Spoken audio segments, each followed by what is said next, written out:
Boa noite, meus irmãos, minhas irmãs. Sejam bem-vindos à casa de André Luiz. Que tenhamos uma sexta-feira maravilhosa, de muito aprendizado. Que possamos absorver as lições da noite e melhorarmos como pessoas, como seres humanos. Gostaria de lembrar, para quem esqueceu, para desligar os celulares, botar em modo avião, para que não prejudique a aula hoje.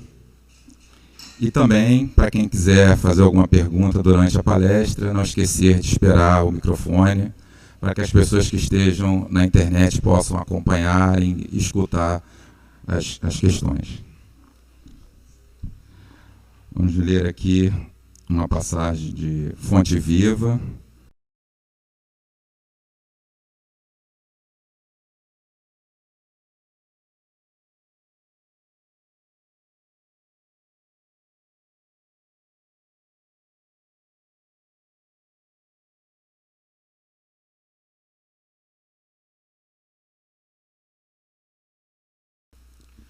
A própria natureza apresenta preciosas lições. Neste particular, sucedem-se os anos com matemática precisão, mas os dias são sempre novos, dispondo, assim, de 365 ocasiões de aprendizado e recomeço. Anualmente, quantas oportunidades de renovação moral encontrará a criatura no abençoado período de uma existência? Conserva no passado o que for bom e justo, belo e nobre, mas não guardes do pretérito os detritos e as sombras, ainda mesmo quando mascarados de encantador revestimento.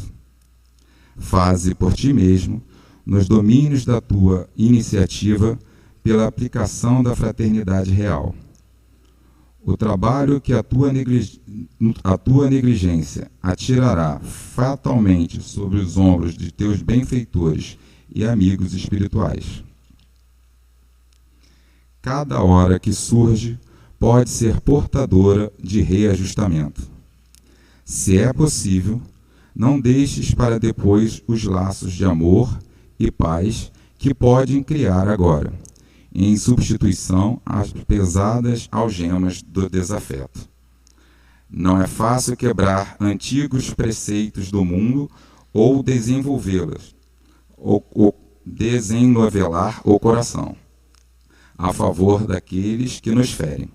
Entretanto, o melhor antídoto contra os tóxicos da aversão é a nossa boa vontade, em benefício daqueles que nos odeiam ou que ainda não nos compreendem. Enquanto não nos demorarmos na fortaleza defensiva, o adversário cogita de enriquecer as munições, mas se descemos à praça, desassombrados e serenos, mostrando novas disposições na luta, a ideia do acordo substitui, dentro de nós, em nossos passos, a escuta fermentação da guerra. Alguém te magoa? Reinicia o esforço da boa compreensão. Alguém te não entende? Persevera em demonstrar os intentos mais nobres. Deixa de reviver cada dia na corrente cristalina e incessante do bem. Não ouvides a assertiva do Mestre. Aquele que não nascer de novo não pode ver o reino de Deus. Renasce agora em teus propósitos, deliberações e atitudes, trabalhando para superar obstáculos que te cercam e alcançando a antecipação da vitória sobre ti mesmo no tempo. Mais vale auxiliar ainda hoje que ser auxiliado amanhã. Vamos à prece. Mestre Jesus, amigos espirituais, gostaria de agradecer mais uma sexta-feira aqui poder comparecer a essa reunião fraterna, nesse abençoado local de estudos, que possamos aqui, Senhor, absorver as suas lições, absorver os conhecimentos trazidos. Abençoe a nossa irmã que fará a palavra hoje, que possa nos trazer os conhecimentos e que possamos, Senhor, sair daqui um pouco melhores do que entramos. Fique conosco, Senhor, hoje, agora e por todo sempre. Que assim seja.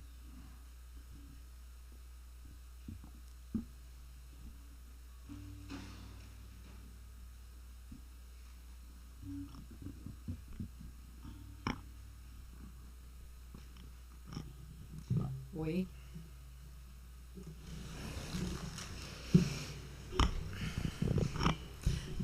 Tá ouvindo? Tá, né? Então, semana passada nós paramos falando sobre Jesus, não foi isso? Lembrada? E a gente viu que Jesus, né, havia se materializado para os discípulos e havia pedido se tinha algo para comer e beber. Aí eu prometi a vocês que eu iria iniciar hoje com uma materialização do nosso querido José Grosso, que foi no Centro Espírita Sheila, em Minas Gerais, pelo médium Fábio. E ele teve a materialização das balas fosforescentes e explosivas. O que era isso? César Bonnier, que era um dos frequentadores, ele queria testar o espírito para saber se ele chuparia a bala. Aí ele chegou e levou aquelas balas brancas de coco dura, de açúcar durinho, e levou. Chegaram lá ele junto com o Rafael Ranieri, chegaram para o Zé Grosso, aí falaram assim: Zé Grosso, a gente trouxe aqui um doce aqui para você. Você come esse doce? Ele, é bala? Ele já sabia que era bala. E aí ele chupou a bala. Ele, muito delicado, Zé Grosso, agradeço essa delicadeza que vocês fizeram para mim e eu agora vou fazer uma mágica com vocês. Então, o Zé Grosso chupou a bala. E aí a mágica, qual foi a mágica do Zé Grosso? Zé Grosso pegou as balas, tinha um aparelho verde luminescente, ele 30 centímetros, né, afastado do Rafael e do César, e ele pegou com aquele aparelho e começou a jogar em cima das balas. As balas ficaram brilhando. E deu para cada pessoa. E aí ele falou assim: agora come. E aí, conforme as pessoas mastigavam, explodia. E ficava aquela luz na sala e todo mundo olhando aquilo.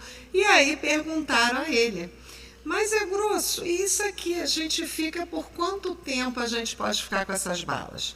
Aí ele, até 24 horas. Então a gente pode levar para casa para os nossos entes queridos verem e participarem dessa oportunidade que você está nos dando?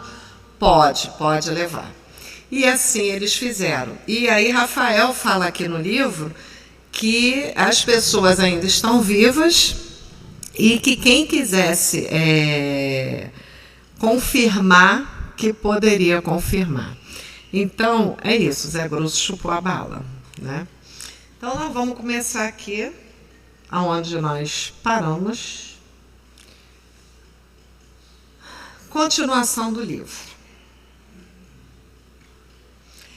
Atendendo-me ao espírito de pesquisa, Alexandre esclareceu: não se trata de hierofantes em gestos convencionais.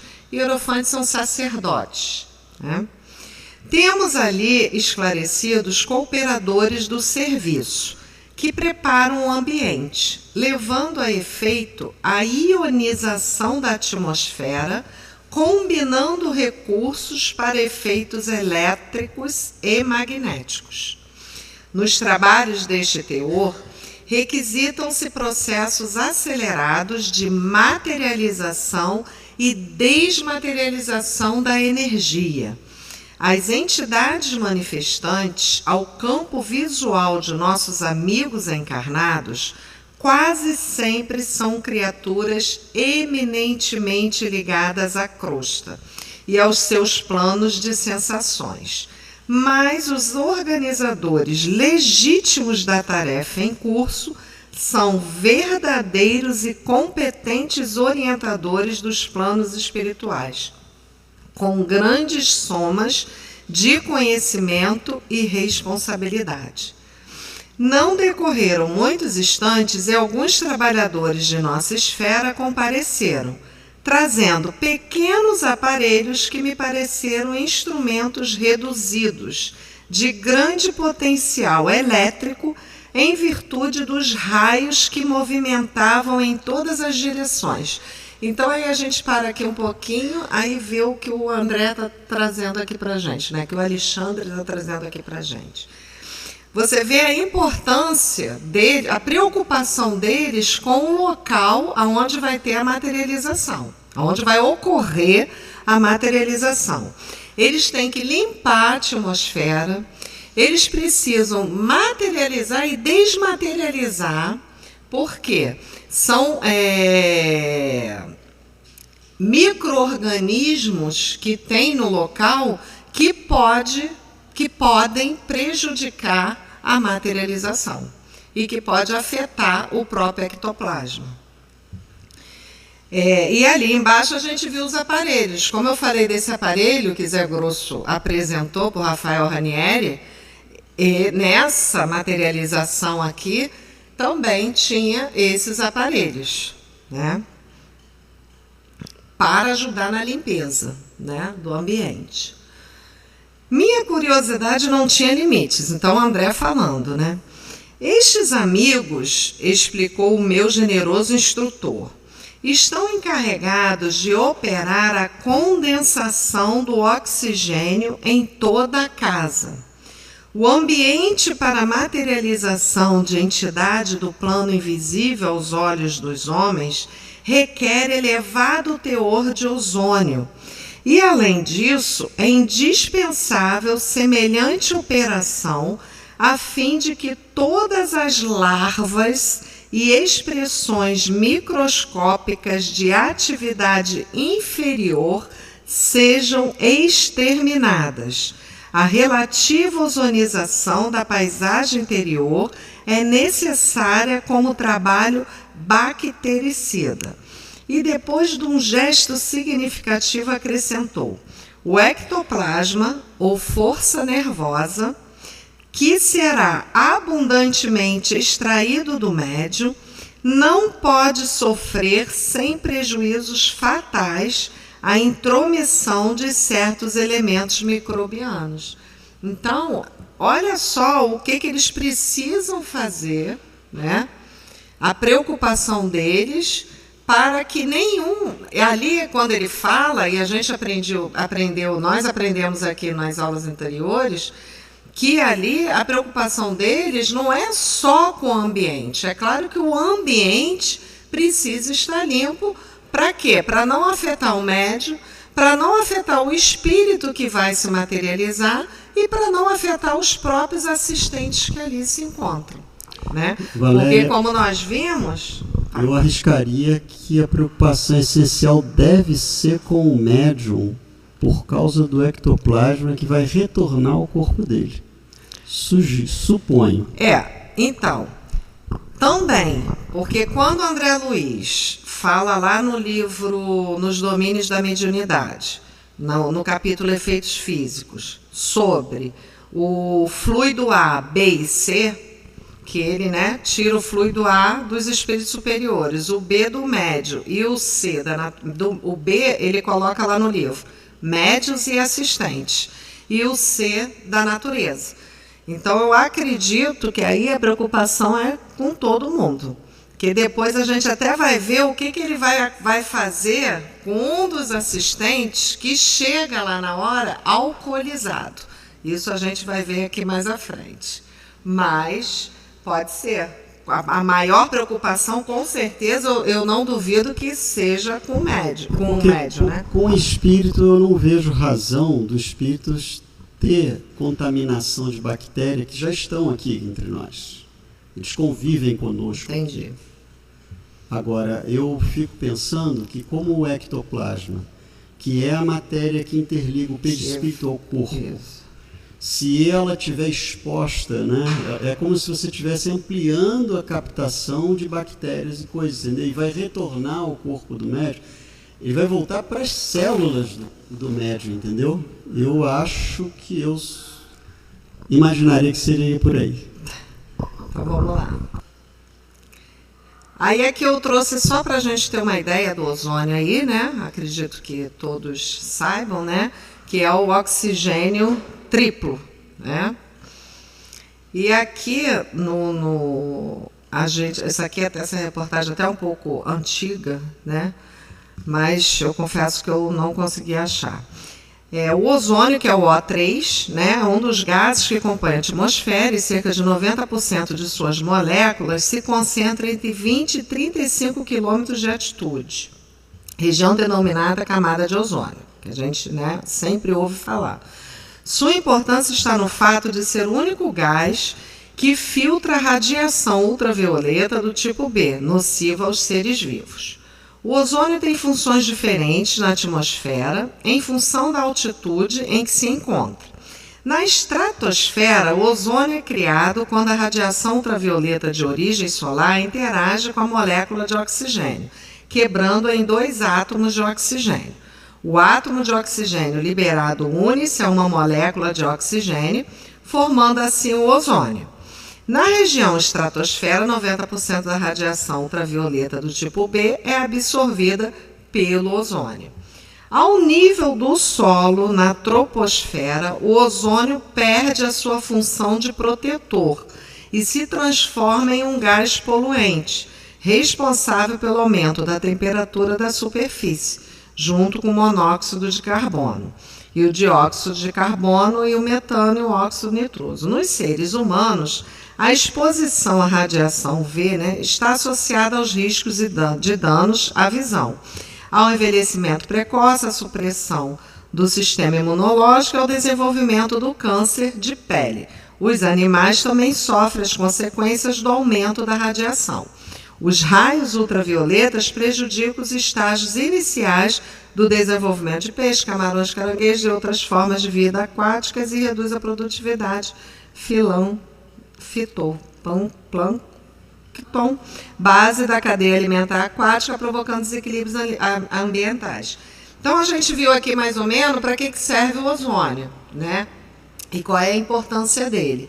E aí a gente vê a importância deles, né, de limparem lá o ambiente.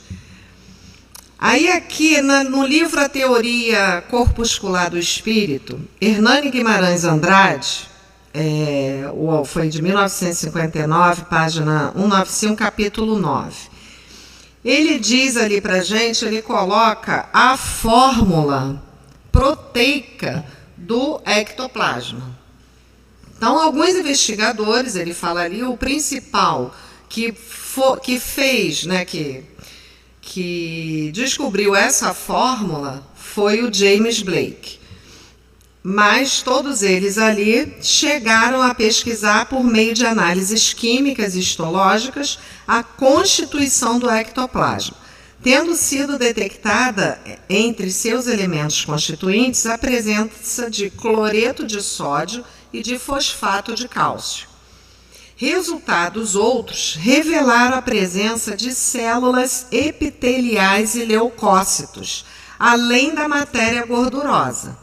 Blake teria chegado até, segundo o professor Andrade, a uma fórmula quantitativa que pelo menos indicaria tratar-se o ectoplasma de uma substância de natureza proteica. Aí tem ali aquela fórmula, que eu não sou física, não sou química, mas eu pesquisei lá na internet, só para a gente ver o que significa essa fórmula aí, do ectoplasma.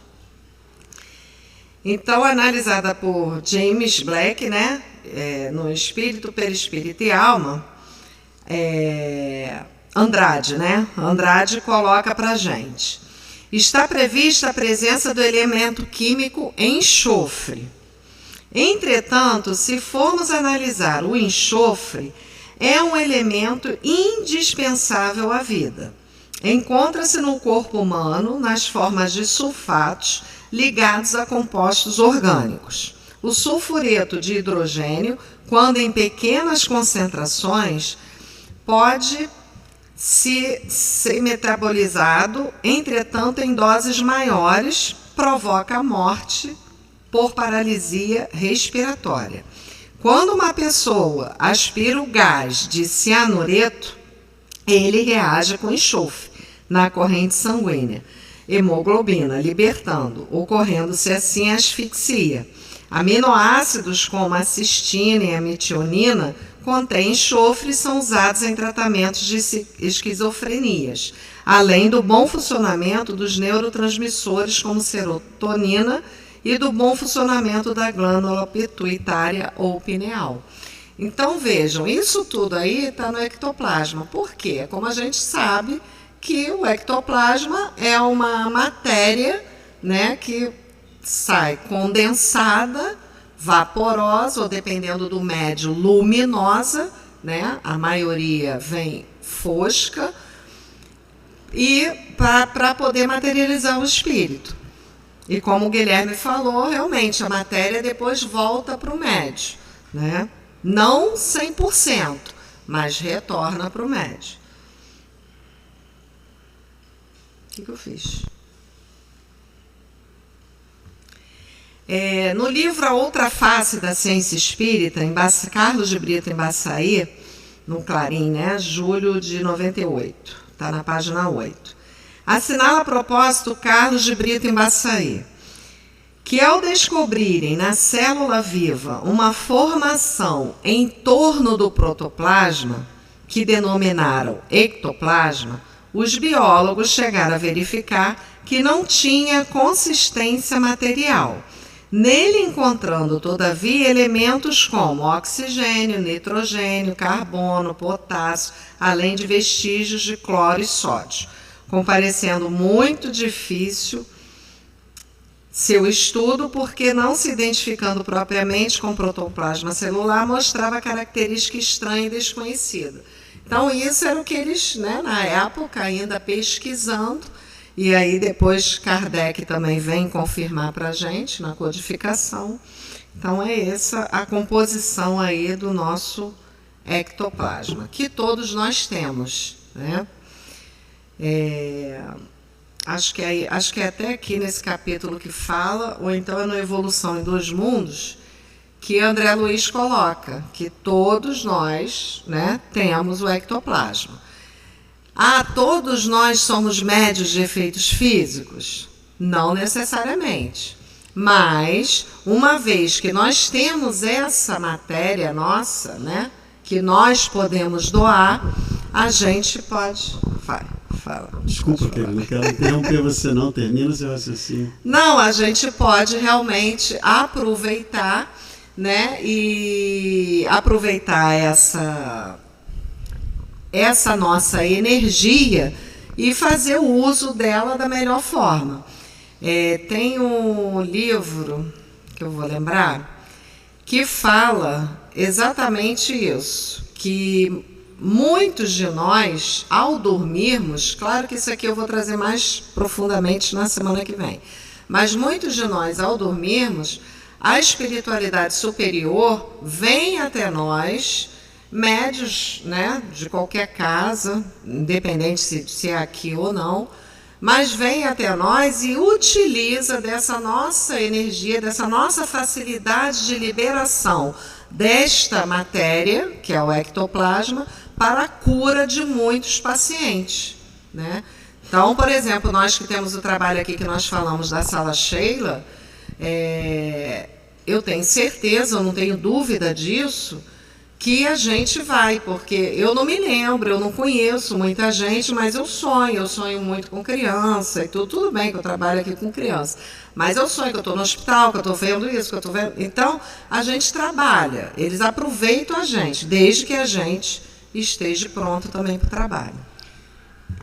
Reforçando o que você disse, que todos temos, o ectoplasma, no meu entendimento, é o duplo etéreo. Ou seja, é a matéria que conecta o perispírito ao corpo. Então, realmente, todos temos. Agora, o médium de efeito físico seria aquele que tem essa predisposição de entrar em transe e liberar isso com mais facilidade do que nós, a maioria de nós. Né? Isso aí.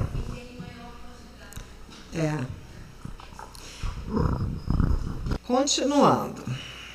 Logo após, reparei surpreendido o trabalho de várias entidades que chegavam do exterior, trazendo extenso material luminoso.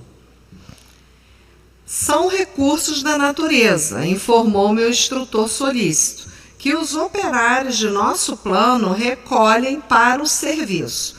Trata-se de elementos das plantas e das águas naturalmente visíveis aos olhos dos homens, estruturados para reduzido número de vibrações. Todo mundo viu aqui o filme Avatar? O 2? Então, é isso. Lá também tem muita coisa, né, que a gente vê na natureza, e aí a gente vê, né, que a história em si, o homem querendo pegar algo, né, em outro lugar, em outro planeta,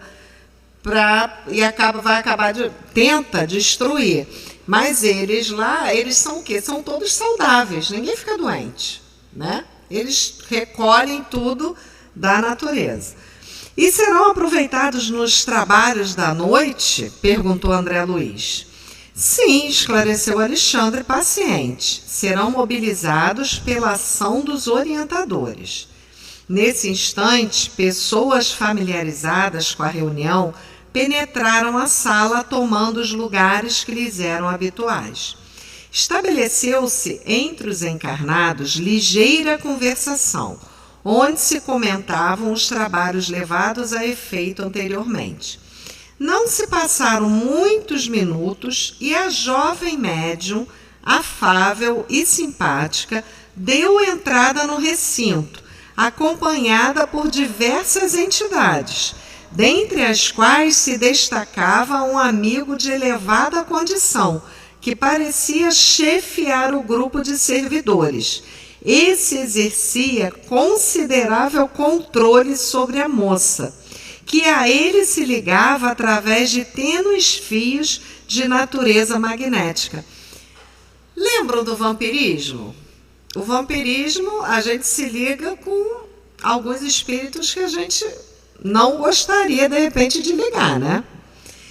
Aqui, ela está ligada com o espírito quê? Elevado.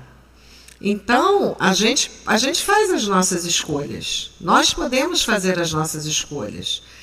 Ela, pelo jeito, essa médium é uma médium dedicada, né? É uma médium que procura, de repente, ser doutrinada, né? Ser disciplinada, que eu acho que é o que a gente precisa, né, ter em nossa mente. Como Emmanuel fala também da educação, nós precisamos nos educar, né? Então, essa médium aí, ela está conectada com o espírito superior para os trabalhos, né, da noite. Sentindo-me a insopitável curiosidade, o orientador esclareceu. O controlador mediúnico é o irmão Alencar, que também foi médico na Terra. E aí a gente vê que Alexandre é médico, André Luiz médico, vai aparecer aqui a Verônica, que é enfermeira, o Alencar é médico, e aí, né, a gente vê a importância da materialização através do auxílio desses médicos aí espirituais. Calimere é o dirigente legítimo, encarregado da supervisão dos trabalhos em nosso circo.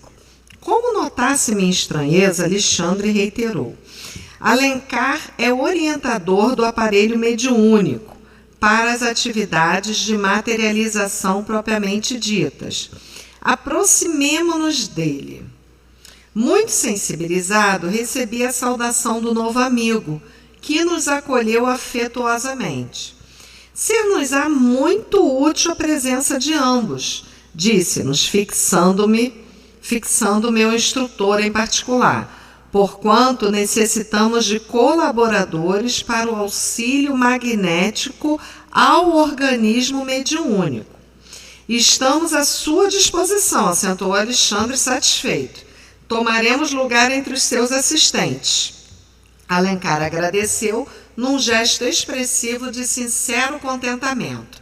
E aí nós vamos ver por que eles precisam, né? Por que o Alencar, que é o orientador, precisa da colaboração deles para o aparelho mediúnico.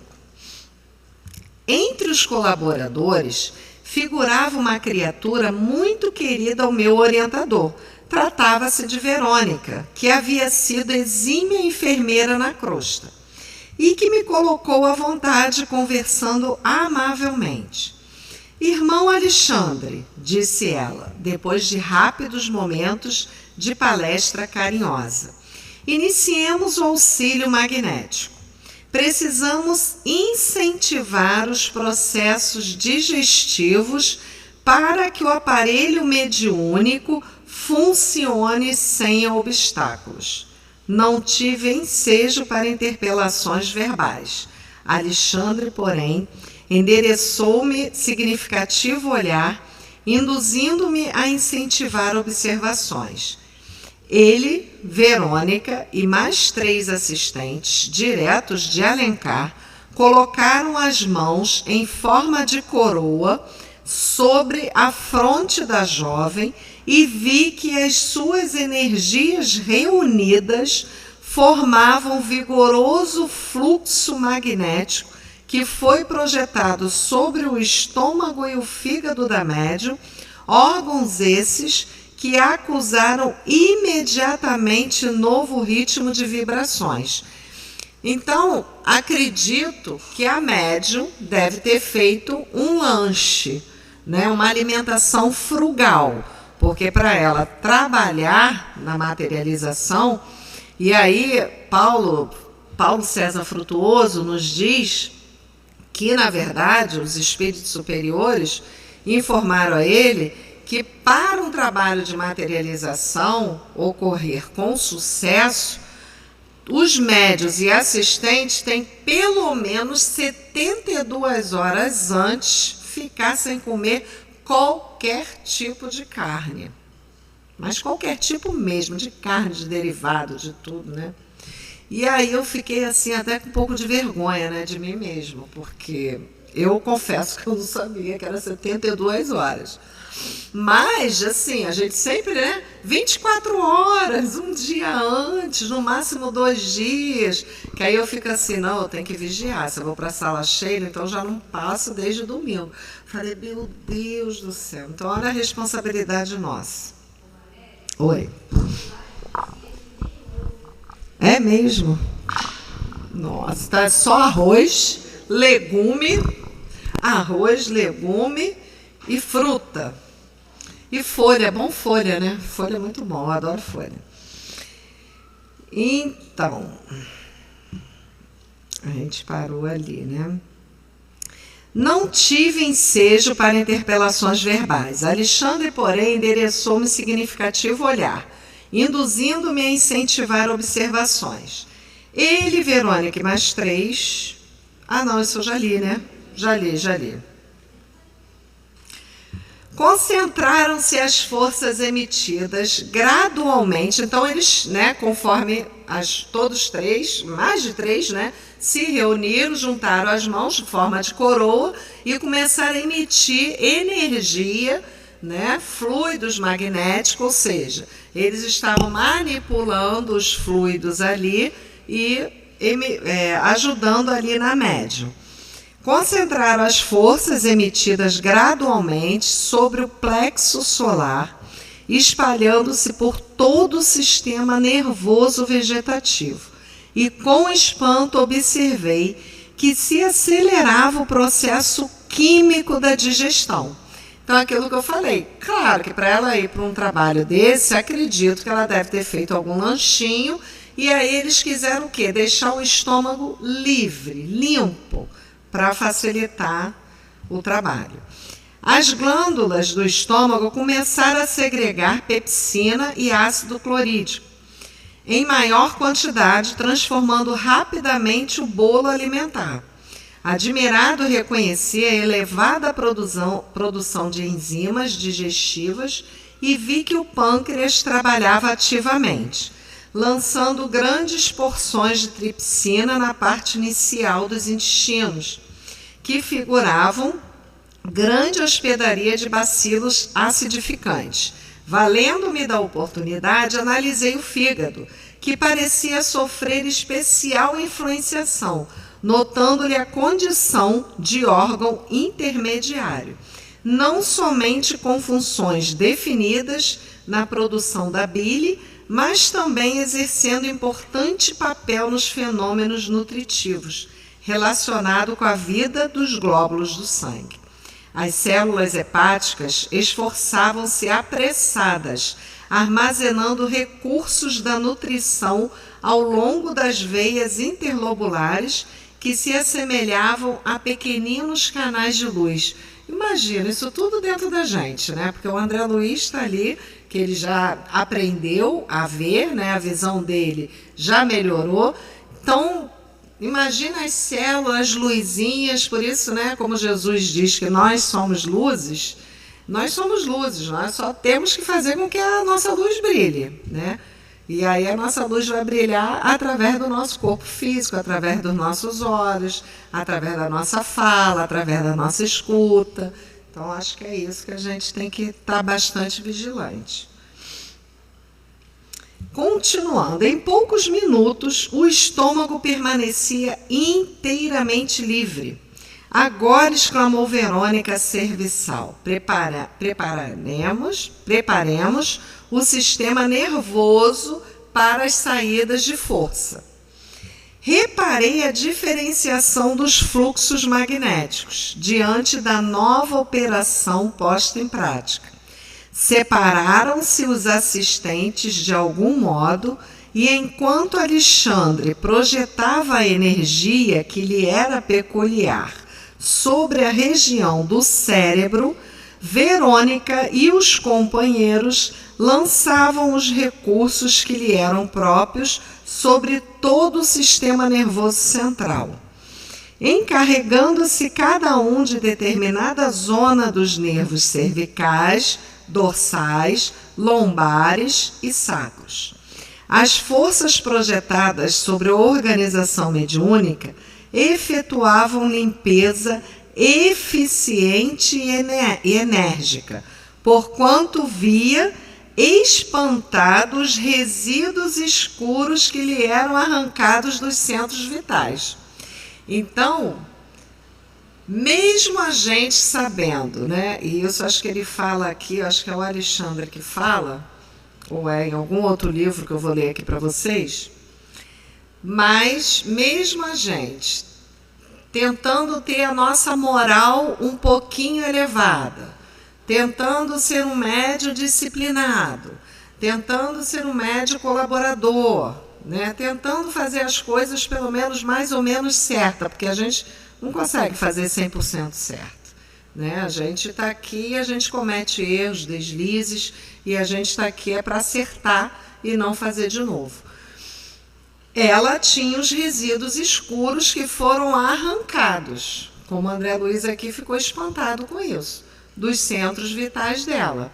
Então, é o quê? Do chácara dela, né? A gente vai ver aqui mais à frente.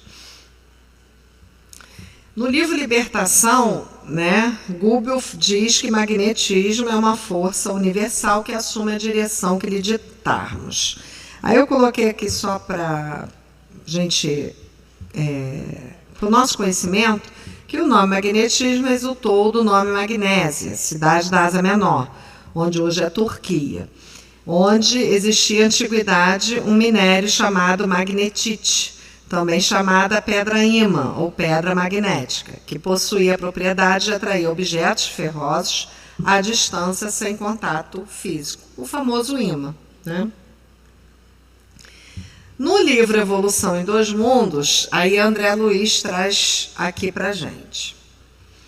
Estudado no plano em que nos encontramos, na posição de criaturas desencarnadas, o corpo espiritual ou psicossoma é assim um veículo físico relativamente definido pela ciência humana com os centros vitais que essa mesma ciência, por enquanto, não pode perquirir e reconhecer. Então, aqui André Luiz está falando, né, do corpo espiritual. No perispírito, possuímos todo o equipamento de recursos automáticos que governam os bilhões de entidades microscópicas a serviço da inteligência. Nos círculos de ação em que nos demoramos, recursos esses adquiridos vagarosamente pelo ser, em milênios e milênios de esforço e recapitulação nos múltiplos setores da evolução anímica. Aí a gente vê aqui os centros vitais, né? Os centros de força. Então a gente tem lá o coronário, o frontal, laríngeo, cardíaco, esplênico, gástrico, básico, genésico. E aí André Luiz, também Evolução dos Mundos, ele veio falando de cada um deles. Você veja que o Alexandre ficou o quê? No centro coronário. E os outros, né, os enfermeiros, outros ajudantes, foram para as outras partes do corpo da média. Então, no centro coronário, instalado na região central do cérebro, sede da mente, centro que assimila os estímulos do plano superior e orienta a forma, o movimento, a estabilidade, o metabolismo orgânico e a vida consciencial da alma encarnada ou desencarnada nas cintas de aprendizado que lhe correspondem no abrigo planetário. O centro coronário supervisiona ainda os outros centros vitais que lhe obedecem ao impulso procedente do espírito, assim como as peças secundárias de uma usina respondem ao comando da peça motor, de que se serve o tirocínio do homem para concatená-las e dirigi-las. Desses centros secundários entrelaçados no psicossoma e, consequentemente, no corpo físico por redes plexiformes, destacamos. Aí vem o centro cerebral, que eu esqueci do L, contíguo ao coronário, com influência decisiva sobre os demais, governando o córtex encefálico na sustentação dos sentidos, marcando a atividade das glândulas endócrinas e administrando o sistema nervoso em toda a sua organização, coordenação, atividade e mecanismo, desde os neurônios sensitivos até as células efetoras. O centro laríngeo, controlado notadamente a respiração e a fonação. O cardíaco, dirigindo a emotividade e a circulação das forças de base. O esplênico, determinando todas as atividades em que se exprime o sistema hemático, dentro das variações de meio e volume sanguíneo. O gástrico, responsabilizando-se pela digestão e absorção dos elementos, densos ou menos densos, que de qualquer modo representam concentrados fluídicos penetrando-nos a organização. E o genésico, guiando a modelagem de novas formas entre os homens e o estabelecimento de estímulos criadores com vistas ao trabalho, associação e realização entre as almas. Então vejam, o trabalho que a espiritualidade estava tendo em organizar os centros de força dela, os centros vitais, e colocar tudo em ordem, né, ou da melhor forma possível, para que o trabalho fluísse também da melhor forma possível. Então, continuando. Sob o fluxo luminoso da destra de Alexandre, o cérebro da jovem alcançava brilho singular, como se fora espelho cristalino. Todas as glândulas mais importantes resplandeciam à maneira de núcleos vigorosos excitados por elementos sublimes. Debaixo da chuva de raios espirituais em que se encontrava, a médium deixava perceber o trabalho divino de que era objeto, na intimidade de todas as células orgânicas que pareciam restaurar o equilíbrio elétrico. Então, com essa fala aqui, me corrijam se eu estiver errado, mas eu fiquei imaginando que o corpo dela, na visão do André, pelo que ele já tinha visto, e a gente viu lá no livro Os Mensageiros, as células estavam tudo trabalhando harmoniosamente, né? E devia de ser um brilho só, uma luz só. Terminada a tarefa, Alexandra cercou-se de mim, observando diante da minha indisfarçável curiosidade. O aparelho mediúnico foi submetido a operações magnéticas destinadas a socorrer-lhe o organismo nos processos de nutrição, circulação, metabolismo e ações protoplásmicas, a fim de que o seu equilíbrio fisiológico seja mantido acima de qualquer surpresa desagradável. Então, olha realmente a preocupação deles em deixar o aparelho mediúnico tinindo. E aí a gente, às vezes, não valoriza o nosso corpo físico, né? Porque a gente não valoriza o nosso corpo físico não só pelo que a gente coloca, né, para dentro do nosso corpo, que nós ingerimos, mas pelo que a gente coloca para fora. Porque isso tudo afeta o nosso corpo. Então a gente realmente precisa estar muito vigilante. Porque essa máquina divina que nós vimos no livro Os Mensageiros é realmente uma máquina que a gente precisa agradecer e louvar a Deus pela oportunidade de aqui estarmos, né, no corpo em que estamos. Prosseguindo o exame dos trabalhos em curso, reparei que Verônica alçava agora a destra sobre a cabeça da jovem, demorando-a no centro da sensibilidade. Nossa irmã Verônica, explicou meu generoso orientador, está aplicando passes magnéticos como serviço de introdução ao desdobramento necessário. Nesse momento, porém, algo aconteceu de estranho no círculo de nossas atividades espirituais.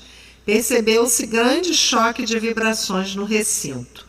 2 servidores aproximaram-se de Alencar e um deles explicou espantadíssimo: o senhor P aproxima-se, porém em condições indesejáveis.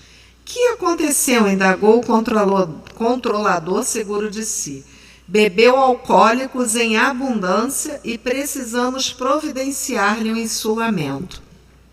Olha o perigo, né, de uma pessoa chegar assim dentro de uma sessão de materialização. Ah, é só na sessão de materialização? Não, é em qualquer uma. É em qualquer uma.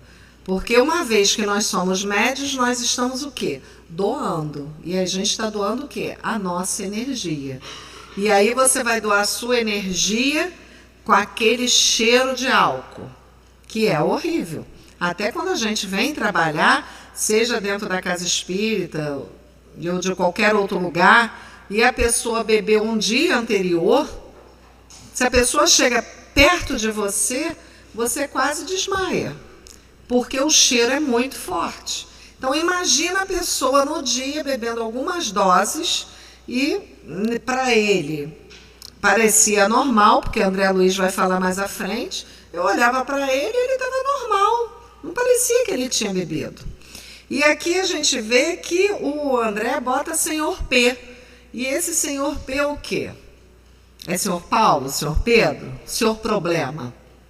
Eu acho que é o senhor Problema, porque André já bota ali, porque realmente é um problema. E aí todo mundo ficou, e a gente vai ver aqui a preocupação deles quando ele entrou. O controlador esboçou um gesto de contrariedade e murmurou encaminhando-se para a porta de entrada. É muito grave. Neutralizemos a sua influenciação sem perda de tempo. Alexandre convidou-me a observar o caso de mais perto. Em vista da estupefação que me tomava de assalto, esclareceu: nestes fenômenos, André, os fatores morais constituem elemento decisivo de organização. Não estamos diante de mecanismos de menor esforço e sim ante manifestações sagradas da vida, em que não se pode prescindir dos elementos superiores e da sintonia vibratória. Nesse instante, o senhor P transpunha a porta. Bem posto, evidenciando excelentes disposições, não parecia ameaçar o equilíbrio geral, mesmo porque não revelava exteriormente qualquer traço de embriaguez. Satisfazendo, porém, as determinações de Alencar, diversos operários dos serviços cercaram-no à pressa, como enfermeiros a se encarregarem de doente grave. Olha só, quando a gente vai no hospital, que a pessoa, né, chega em estado grave, o que acontece? Todo mundo corre para tentar salvar. Imagine eles, né, na espiritualidade, que eu falei na semana passada, que o irmão Jacó, né, que é o Frederico Frigna, ele fala aqui no livro que para ele achava que era muita coisa que à vista dele que ele fazia, mas quando ele foi para o plano espiritual, ele viu que o trabalho era muito maior. Então o que a gente faz aqui é muito pequenininho, eles deixam a gente trabalhar por misericórdia, né? Então a gente vê aqui da importância de estarmos vigilantes nas nossas ações. Valéria, me fez pensar numa coisa. Quando a gente vai ao médico, imagine se a gente chega no médico e o médico está embriagado. Não é? Quer dizer, o médico é justamente aquele que vai dar um apoio e que vai nos indicar o que a gente deve tomar e se preparar para que a gente possa ficar bem. Imagine se a gente chega no médico nesse estado. Nesse estado. Né? Então, realmente, eu diria assim, é de muita responsabilidade, né? Muita responsabilidade. Até porque ali ele ia ser assistido também, né? Ele iria ser assistido. Isso. E uma outra coisa que eu estava pensando também é o fato da gente estar aqui sentado, ouvindo uma palestra, prestando atenção numa palestra, a gente está no momento também de estar recebendo, mas também de estar doando. Isso aí. Não é? Então, que postura que a gente se coloca e como é que a gente vem buscar? Buscar o quê e para quê, né? E aproveitando a sua fala, né? O que que eu estava conversando ali no início, esse senhor P, aí a gente traz para a gente, para todos aqui, o que a Ana acabou de falar, que foi muito importante, a gente vem para casa. Como é que a gente vem para a casa espírita? Né? Qual é a nossa disposição aqui? Qual é a nossa intenção? Porque a gente tem que vir para a casa espírita pensando que a gente vai encontrar Jesus. A gente vem para cá porque a gente vai encontrar Jesus. Então, se a gente vai encontrar Jesus, a nossa postura tem que ser outra. Se a gente vai para a igreja porque a gente vai encontrar Jesus. Se eu vou para um centro candomblessista, um bandista, não importa, eu vou porque eu quero encontrar Jesus também. Porque eles falam também muito de Jesus. E aí a gente vê, como a Ana falou, e a Maria Luísa sempre falava, eu acho que a Colares também falava, eu não me lembro, eu me lembro mais da Maria Luísa, que as sextas-feiras aqui é o lugar onde todos nós trabalhamos muito, recebemos, como a Ana colocou, todos nós recebemos, mas nós trabalhamos muito também, porque a gente doa muito, é que a gente não sente. Mas não sei se quando vocês saem daqui, se chegam em casa, estou com uma fome, alguém sente isso? Então a gente doou. Então, voltando. Satisfazendo, porém, as determinações de Alencar, diversos operários cercaram, né, para carregar o doente grave, o senhor P, senhor problema. Incapaz de guardar minha própria impressão, indaguei. Que ocorre, afinal? Esse homem parece calmo, normal. André Luiz achou ele calmo, normal, tranquilo. Sim, elucidou Alexandre, benevolente. Parecer não é tudo. A respiração dele, em semelhante estado, emite venenos. Olha só. Aí, às vezes, a gente fala assim, ai, fulano é tão calminho, fulano é tão tranquilo, fulano é tão coisa. E aí, o que ele está pensando? O que ele está sentindo? A gente volta na intenção, porque está lá no Livro dos Espíritos, o que vale é a intenção, não tem jeito, né? Então, a gente tem que estar vigilante mesmo, porque às vezes vale mais a gente ser e demonstrar realmente o que a gente é, falar e fazer com firmeza, do que a gente, né, às vezes ficar meio... E aí ele continua. Noutro núcleo poderia ser tratado caridosamente, mas aqui, atendendo-se à função especializada do recinto, os princípios etílicos que exterioriza pelas narinas, boca e poros são eminentemente prejudiciais ao nosso trabalho. Como vemos, há necessidade de preparação moral para qualquer trato mais elevado com os planos superiores da vida. A viciação, em qualquer sentido, antes de tudo, deprime o viciado, mas perturba igualmente os outros. Então, você vê que Alexandre está falando que se fosse em outra reunião, né, mesmo que a pessoa chegasse, né, para algum outro trabalho, algum outro tipo de reunião, ele iria ser caridosamente atendido. Mas, com certeza, ele também iria ser o quê? Como é que ele fala? Não, ele... eles iriam bloquear ele, eles iriam envolver ele, que é para não deixar com que aquilo atrapalhasse no trabalho ali que está sendo realizado. Mas a gente vê que lá no primeiro capítulo do livro Missionários, na psicografia, a preparação é diferente. A materialização é assim, é porque é mais importante do que outras atividades? Não, todas as atividades mediúnicas são importantes na casa, para a casa e para os médiuns. E para todos aqueles que frequentam, né? E principalmente para a segurança da casa e proteção da casa. Mas nós temos que ter em mente da nossa responsabilidade quando a gente adentra uma casa espírita. Porque a gente entra aqui na casa espírita, acho que é tudo assim, normal, a gente vem aqui para estudar e está tudo bem. Se você vai num templo evangélico, as pessoas vão lá, toda arrumadinha também, vestidinha e tal, né? Vão para orar. Você vai em cada você vai ali com uma finalidade. Aqui não é diferente. Aqui é mais light? É mais light, mas aqui a nossa finalidade é da gente realmente nos elevarmos.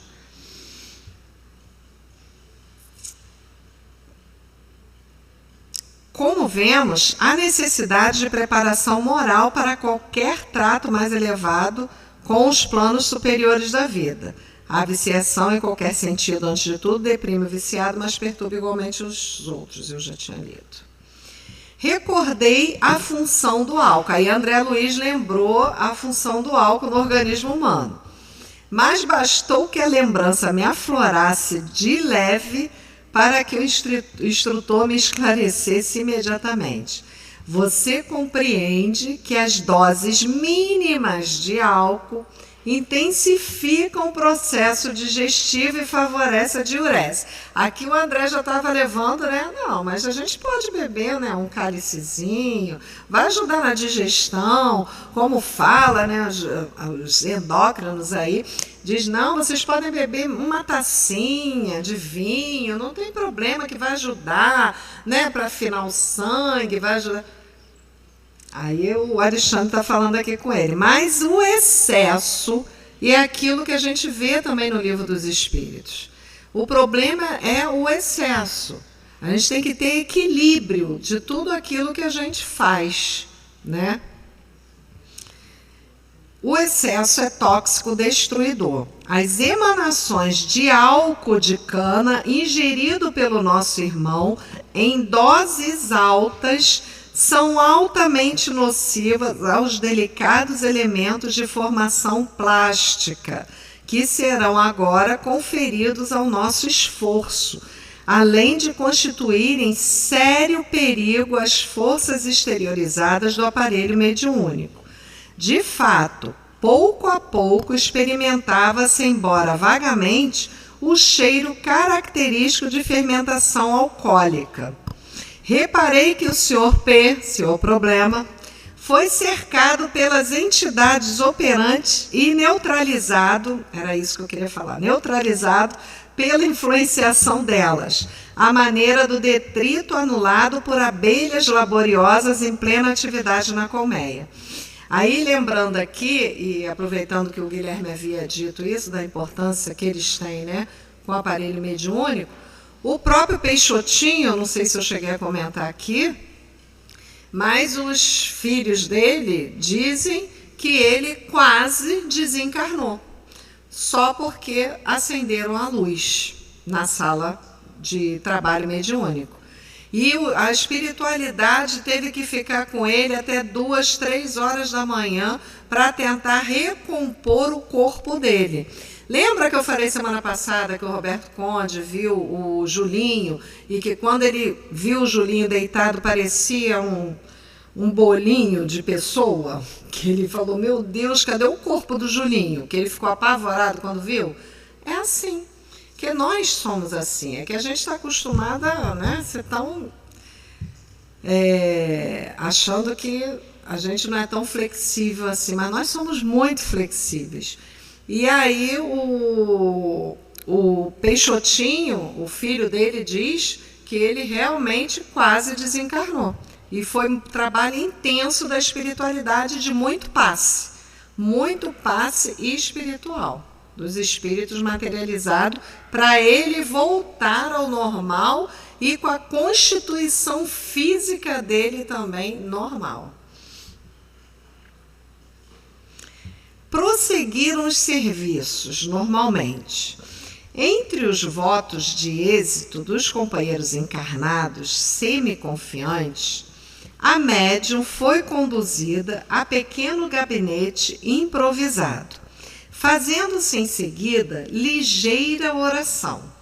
Via-se, no entanto, que, como acontecia em outras reuniões, os amigos terrestres emitiam solicitações silenciosas, entrando as vibrações mentais em conflito ativo, desservindo ao invés de auxiliar no trabalho da noite, o qual requisitava a mais elevada percentagem de harmonia.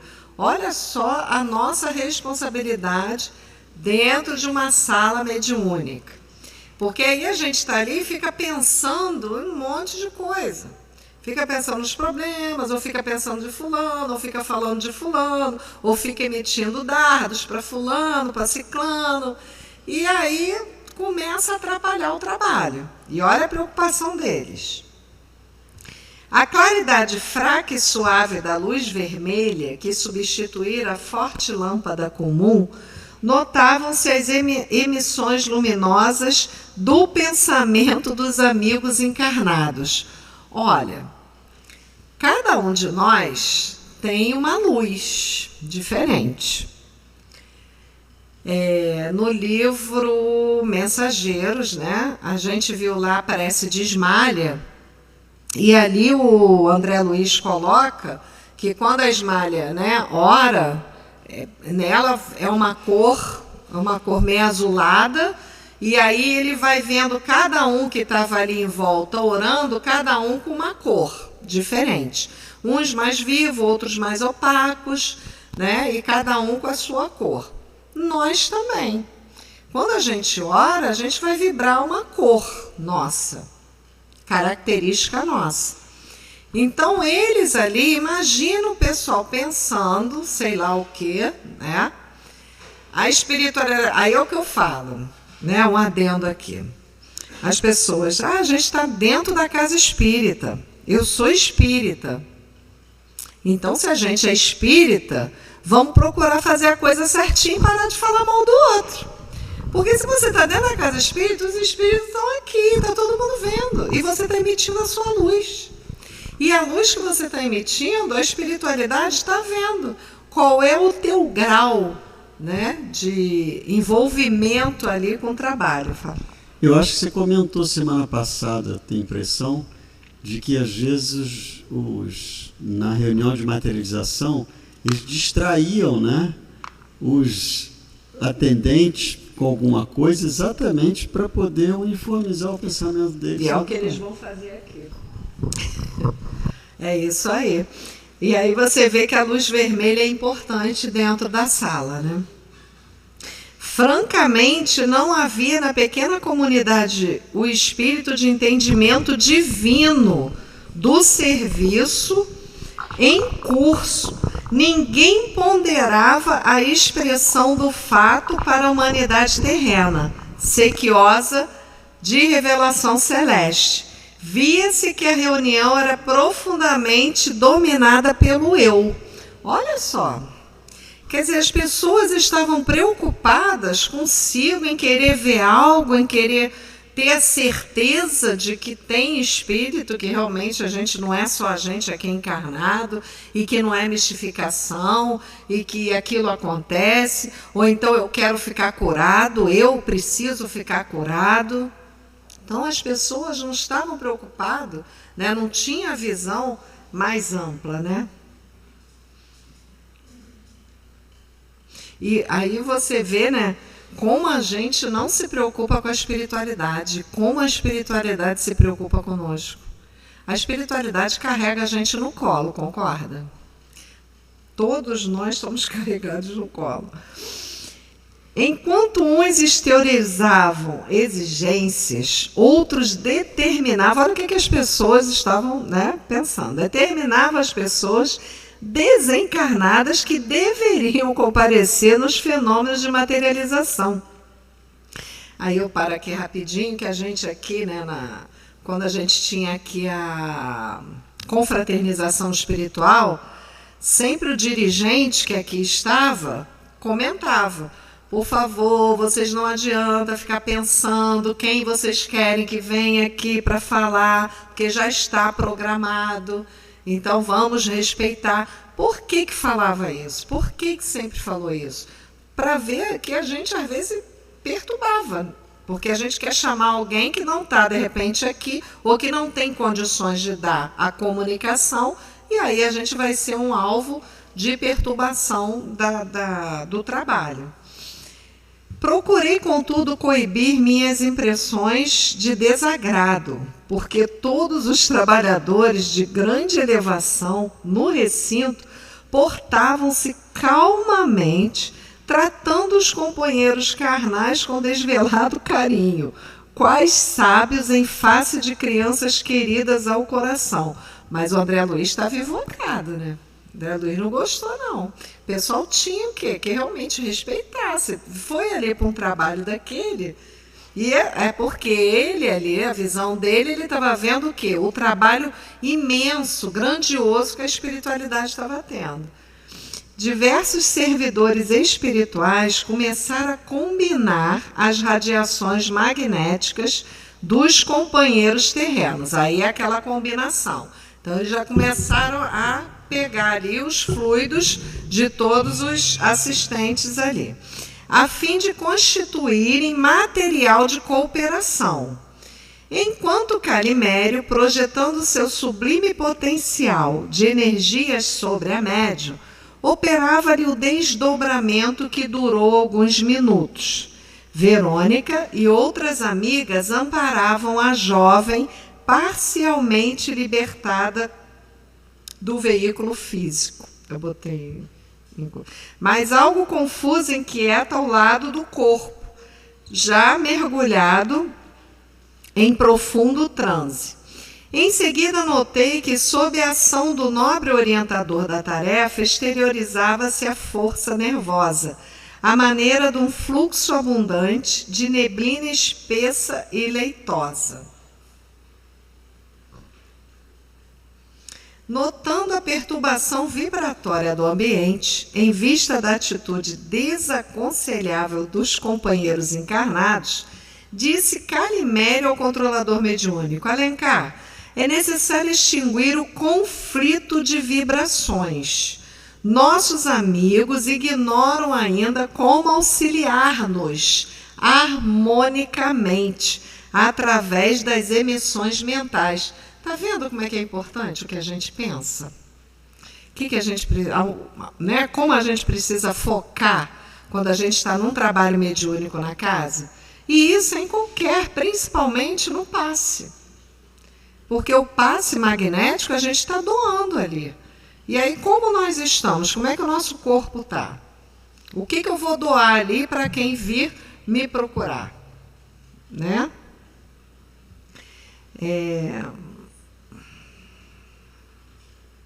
Alencar, porém, que se encontrava... aí Alencar falou ali, né? Através das emissões mentais. É mais razoável se abstenham da concentração por agora. Diga-lhes que cantem ou façam música de outra natureza. Procure distrair-lhes a atenção deseducada. Aí pede as músicas. Por isso que lá na sala Sheila ou na sala Zé Grosso a gente tem que cantar. Cantar, orar, que é para a gente focar naquilo que a gente está cantando, que a gente está orando. Esquecer os nossos problemas. Porque senão a gente não vai ser médium bom ali.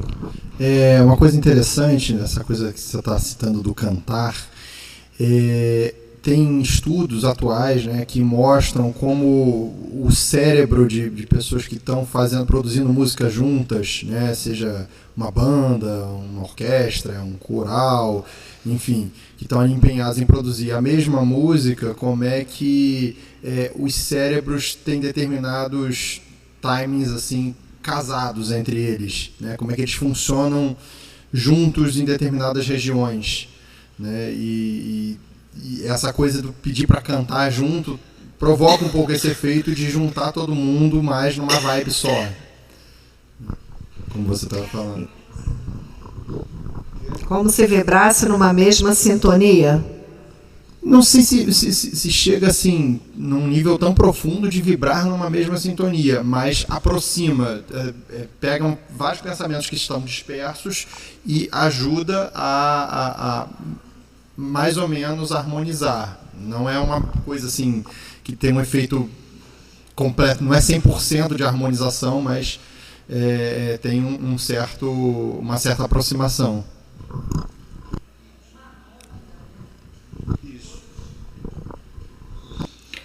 Alencar, porém, que se encontrava sob preocupações fortes diante das múltiplas obrigações que deveria desempenhar no momento, pediu a colaboração de Alexandre, que se colocou à disposição imediatamente. André, falou meu orientador em tom grave, improvisemos a garganta ectoplásmica. Não podemos perder tempo. Identificando minha inexperiência, acrescentou: não precisa inquietar-se, bastará ajudar-me na mentalização das minúcias anatômicas do aparelho vocal. Olha a importância de você também ser médico lá no plano espiritual, né? Porque ele que estudou, imaginar uma garganta e tentar fazer com que ela soltasse o som ali para eles, que seria a voz direta, né? Lá no livro dos médiuns, no capítulo 12, pneumatofonia, está lá, né? Dado que podem produzir ruídos, lá no item 150, os espíritos podem igualmente se ouçam gritos de toda espécie e sons vocais que imitam a voz humana, assim ao nosso lado como nos ares. A este fenômeno é que damos o nome de pneumatofonia. Pelo que sabemos da natureza dos espíritos, podemos supor que, dentre eles, alguns de ordem inferior se iludem e julgam falar quando estão vivos. No 151, acontece frequentemente ouvirmos de modo distinto quando nos chamamos, meio adormecidos, palavras, nomes, às vezes frases inteiras. Despertamos espantadíssimos. Os sons espíritos pneumatofônicos se produzem de duas maneiras distintas. Às vezes é uma voz interior que repercute ao nosso foro íntimo, nada tendo, porém, de material as palavras, conquanto sejam claramente perceptíveis. Outras vezes são exteriores e nitidamente articuladas, como se proviesse de uma pessoa que nos estivesse ao lado. De um modo ou de outro, o fenômeno da pneumofonia é quase sempre espontâneo e só muito raramente pode ser provocado. Então, aqui a gente vê que Alexandre vai lá provocar agora para chamar a atenção de todos os assistentes ali dentro. Estava aturdido, mas o instrutor considerou, quer dizer, André ficou nervoso, né? Como é que eu vou fazer isso? A força nervosa do médium é matéria plástica e profundamente sensível às nossas criações mentais. Logo após, Alexandre tomou pequena quantidade daqueles eflúvios leitosos que se exteriorizavam particularmente através da boca, narinas e ouvidos do aparelho mediúnico. Lembra lá no primeiro dia? Eu mostrei aqui para vocês. É exatamente, né? E como se guardasse nas mãos reduzida quantidade de gesso fluido. Começou a manipulá-lo, dando-me a impressão de estar completamente alheio ao ambiente, pensando com absoluto domínio de si mesmo sobre a criação do momento. Quer dizer, André vendo Alexandre ali manipulando, ele falou, meu Deus, o Alexandre parece que está fora do ambiente, pegando aquele material ali para... Aos poucos vi formar-se sob meus olhos atônitos um delicado aparelho de fonação. No íntimo do esqueleto cartilaginoso, esculturado com perfeição na matéria ectoplásmica, organizavam-se os fios tenuíssimos das cordas vocais, elásticas e completas na fenda glótica, e em seguida Alexandre experimentava emitir alguns sons movimentando as cartilagens aritenoides. Aí eu trouxe aqui, só para vocês terem uma ideia, que a gente sabe, né? Mas como eu não sou médica, e a gente vê como ele deve ter, como foi essa criação lá, né? Então, olha lá, o lábio superior, o palato, o lábio inferior, a língua, a laringe, o palato mole, adenoides, que ele fala, a úvula, a faringe, epiglote, a válvula e o esôfago ali, né? Aí aqui tem, que não ficou muito, mas dá para ler, né? Então, aqui é a garganta. Então, tá lá, a epiglote, a cartilagem. Então, deve ter sido assim, né? Na espiritualidade, André Luiz vendo aquilo, que ficou maravilhado. Formara-se ao influxo mental e sob a ação técnica de meu orientador, uma garganta irrepreensível. Com assombro verifiquei que através do pequeno aparelho improvisado e com a cooperação dos sons de vozes humanas guardados na sala, nossa voz era integralmente percebida por todos os encarnados presentes. Parecendo-me satisfeito com o êxito de seu trabalho, Alexandre falou pela garganta artificial como quem utilizava um instrumento vocal humano. Meus amigos, a paz de Jesus seja convosco. Ajudem-nos cantando, façam música e evitem a concentração. Por quê? Na verdade, todos que ali estavam, por isso é que eu falo, isso eu sempre falo, e vou sempre aconselhar quem eu puder, tentem meditar sempre um pouquinho por dia. Divaldo tem meditações, agora o Haroldo Dutra tem meditações, tem vários canais de meditações, tem meditações, né, que nos eleva, tem meditações só de música, tem meditações teleguiada, mas meditem, porque a gente vai procurar focar nossa mente. Porque dentro da sala as pessoas não conseguiam focar no trabalho. Por quê? Porque a nossa mente não para realmente.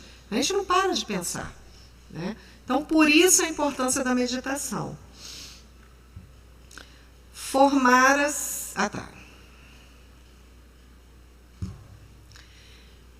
fez-se música no ambiente e vi que o irmão Alencar, depois de ligar-se profundamente à organização mediúnica, tomava forma ali mesmo ao lado da médium, sustentada por Calimério e assistida por numerosos trabalhadores. Quer dizer, o Alencar, ele se materializou, mas olha o trabalho que todos eles, né, na espiritualidade, está tendo com a médium.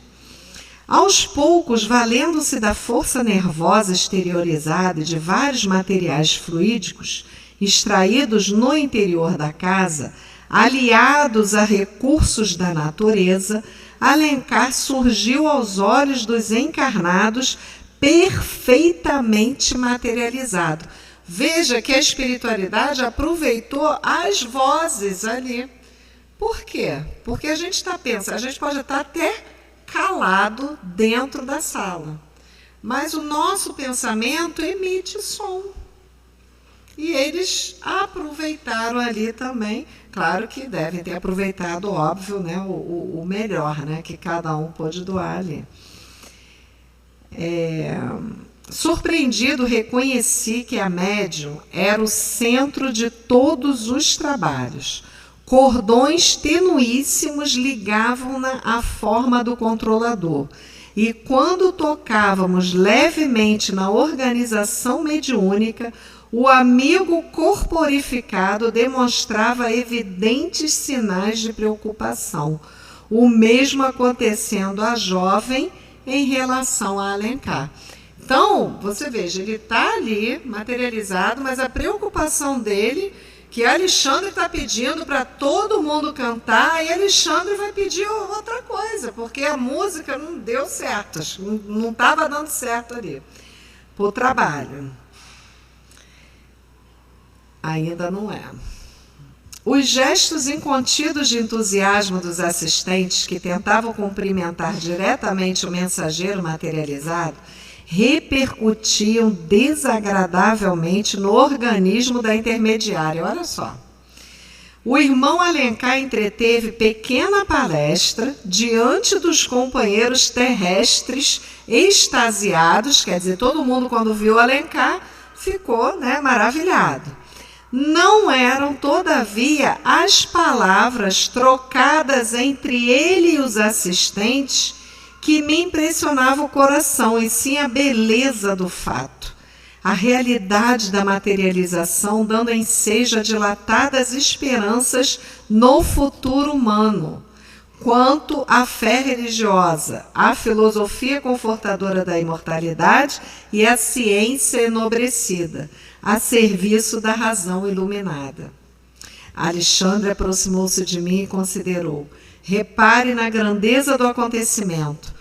O médium desempenha o papel de entidade maternal, enquanto Alencar, sob a influência positiva de Calimério, permanece em temporária filiação ao organismo mediúnico.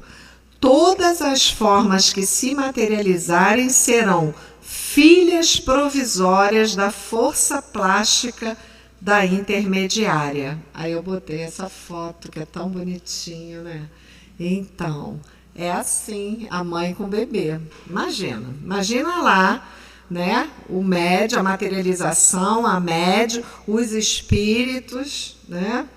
Olha que lindo.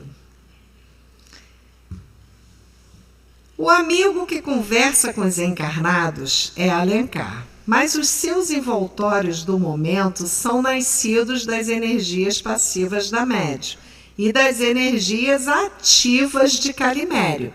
Então, Calimério, que também era espírito, também estava emitindo energia ali. Aí a gente lembra do que André Luiz fala nos domínios da mediunidade. A combinação desses três fluidos para o espírito se materializar. O mais elevado diretor desta reunião: se violentarmos a médium em nosso plano, feriremos Alencar em processo de materialização. Se os companheiros terrenos violentarem o mensageiro, repentinamente corporificado, esfacelarão a médium, acarretando consequências funestas e imprevisíveis. Viu? Todo mundo se fere. É o espírito, é a matéria. O que aconteceu com o Julinho aqui foi uma coisa assim. Isso, Julinho?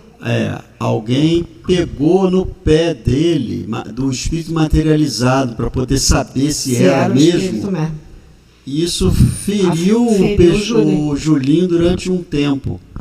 Então, eu acho que a preocupação do Alencar, né, do Calimério, não era com ele se ferir, mas ferir a materialização dele iria repercutir sobre a médium violentamente. Mas lembra da Kate, que eu contei aqui? Lembra do caso da Kate? Depois eles souberam que ela, em espírito, ela teve que se recompor depois que ela ficou mal. Quando acenderam aquelas luzes todas e ela, né? Que tem até o livro da FEB, que é aquele russo, né? Ashkoff. Fala aqui.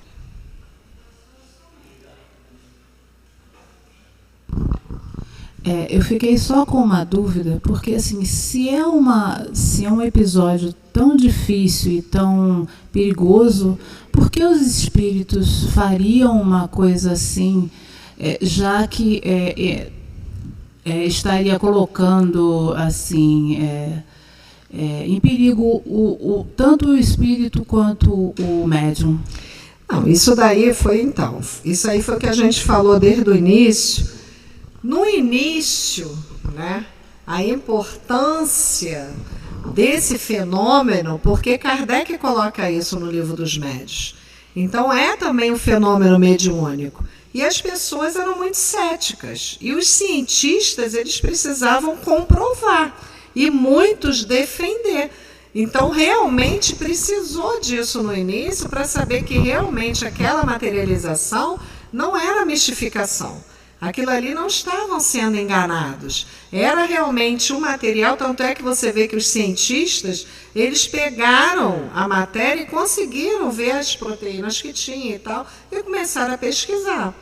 Então, eu acho que é essa a importância, né? Foi essa a importância. Por isso que aqui, mas eu vou deixar para a semana que vem, Emmanuel tem uma mensagem aqui quando ele diz que chega de materialização.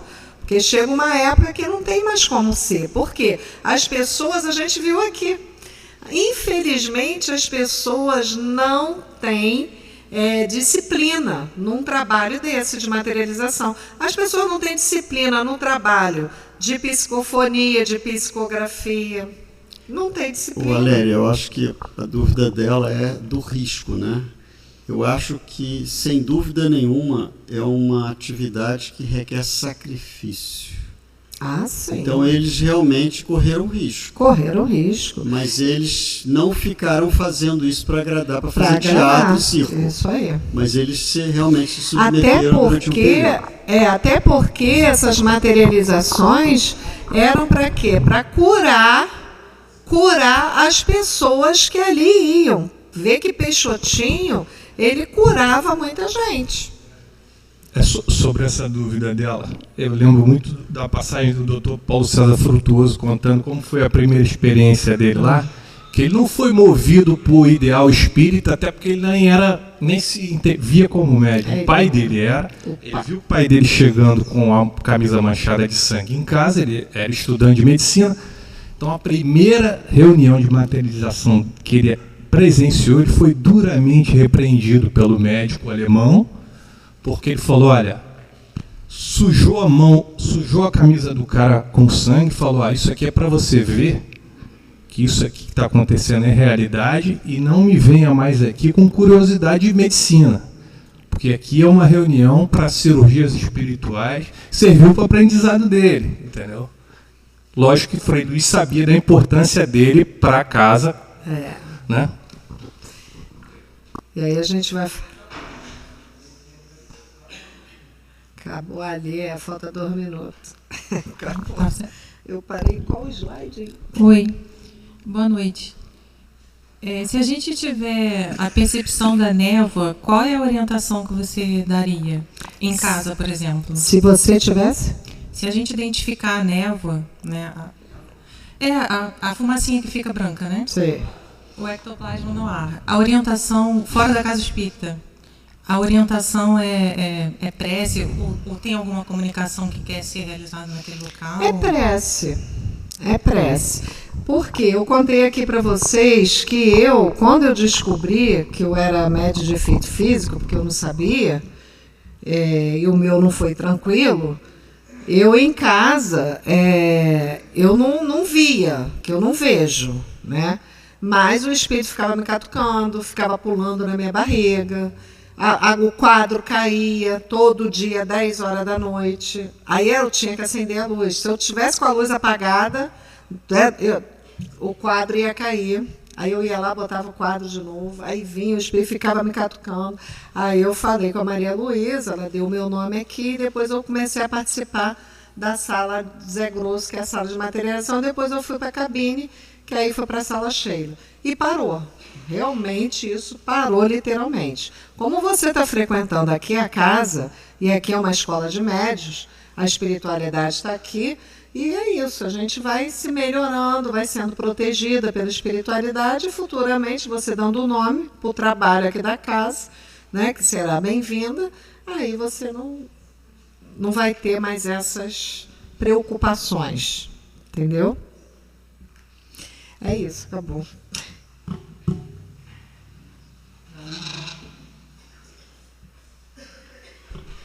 Muitas perguntas. Vamos aguardar para a próxima semana, todo mundo aqui na sexta-feira, para terminar o capítulo, né? Estamos chegando próximo do final. Agora vamos aproveitar, acalmar um pouco a nossa mente, elevar o nosso pensamento e vamos fazer a prece final para encerrar o estudo na noite de hoje.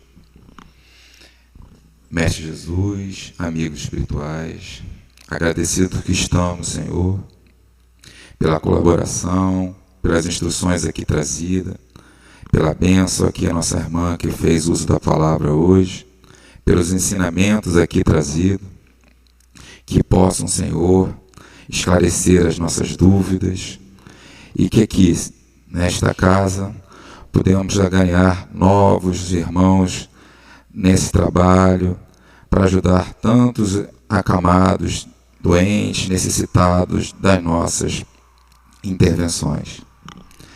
Agradecido que estamos, nos leve, por favor, em paz, em segurança aos nossos lares e que possamos estar aqui na próxima sexta a continuar os estudos. Fique conosco, Senhor, hoje, agora e por todo sempre. Que assim seja.